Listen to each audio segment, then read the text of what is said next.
So much for joining us at 9 on CW Austin. I'm Daniel Marin. With fire danger at critical levels in central Texas, some worry homeless camps in the woods pose a significant risk right now. The voter-approved camping ban pushed many people into the green spaces. KXAN's Grace Reeder breaks down the fire concern and what the city is doing about it. This is just fuel. As you walk parts of the Violet Crown Trail in southwest Austin, it's hard not to note the number of abandoned campfires and propane canisters along the way. But what is that, the 7th or 8th bottle we've seen out here? Jamie Hammonds created a small group called DASH, which documents homeless camps and brings out supplies to people in them.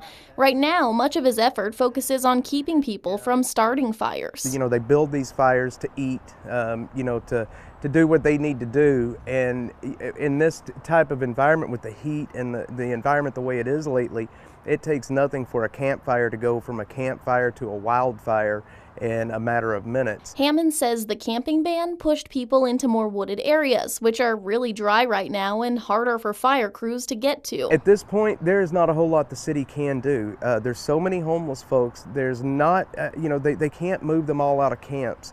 All we can do right now is just try to mitigate the danger. Austin Mayor Kirk Watson said earlier this week they're out educating people too and working to put as many people into shelter as possible. Our continued focus on providing more emergency shelter space means we've been able to move quickly on relocating people to shelters and have the space to do so in the event of a fire. This week, the city moved roughly 70 people to their Southbridge shelter from the West Bolton Creek area, the mayor said.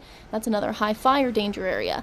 But Anthony Jackson with We Can Now, a group that moves people to shelter and brings resources to camps, says the bigger concern for him is heat. Most people that we come in contact with that are experiencing homelessness are trying to stay cool and away from fires or just hot temperatures. Still, Hammond's worries in these green belts he walks weekly. There's fires all in this area. It's just a matter of time before one of these campfires becomes a wildfire. A fire gets out of hand and they can't control it. Grace Reeder, KXAN News. And the people removed from the West Bolton Creek area were moved as part of the city's HEAL initiative.